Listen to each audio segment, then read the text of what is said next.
Once there was a peddler who sold caps, but he was not like any ordinary peddler. Carrying his wares on his back, he carried them on top of his head.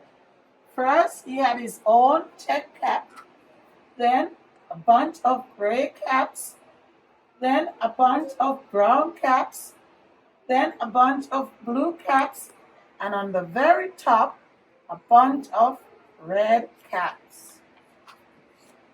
He walked up and down the streets, holding himself very straight so as not to upset his caps. And as he went along, he called, "Caps, caps for sale, 50 cents a cap." Then one morning, he couldn't sell any caps. He walked up and down the street, calling, "Caps, caps for sale, 50 cents a cap." But nobody wanted any caps that morning. Nobody even wanted a red cap. He began to feel very hungry, but he had no money for lunch. "I think I'll go for a walk in the country," he said. And he walked out of town slowly, slowly, so as not to upset his caps. He walked for a long time until he came to a great big tree.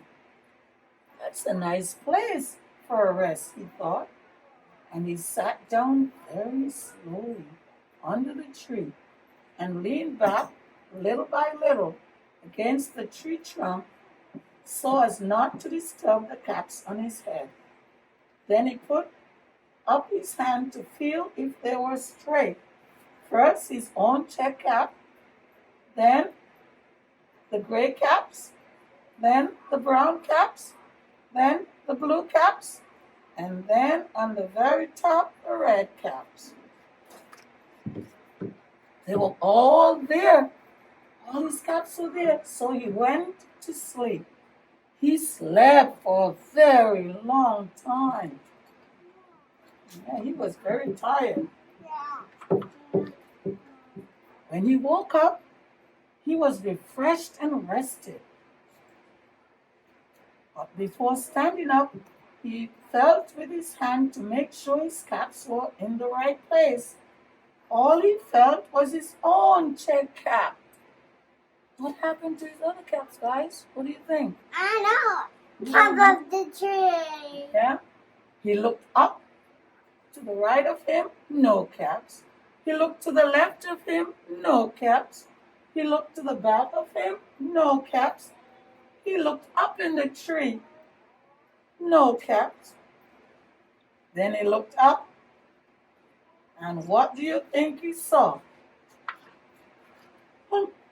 On every branch sat a monkey. On every monkey was a gray, a brown, a blue, and a red cap.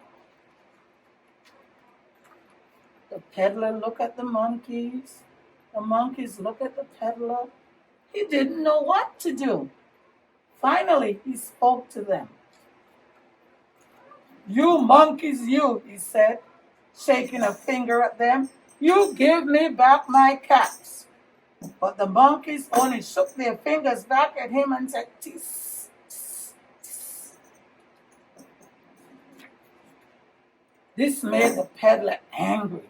So he shook both hands at them and said, "You monkeys, you, give me back my caps." But the monkeys only shook both their hands back at him and said, "Tss, tss, tss." Now he felt quite angry. He stamped his foot and he said, "You monkeys, you give me back my caps." But the monkeys only stamped their feet back at him and said, "Tss, tss, tss." By this time, the peddler was really, really very angry. He stamped both his feet and shouted, "You monkeys, you give me back my caps." But the monkeys only stamped their feet back at him and said, "Tss, tss, tss." At last, he became so angry that he pulled off his own cap threw it to the ground, and began to walk away. But then each monkey pulled off his cap, and all the gray caps, and all the brown caps, and all the blue caps, and all the red caps came flying down out of the tree. So the peddler picked up his caps, put them on his head, first his own check cap, then the gray caps, then the brown caps, then the blue caps, then the red caps on the very top. And slowly, slowly, he walked back to town calling, "Caps, caps for sale, 50 cents a cap." The end. Those are some silly monkeys, weren't they? Yeah, we got all our colors, right?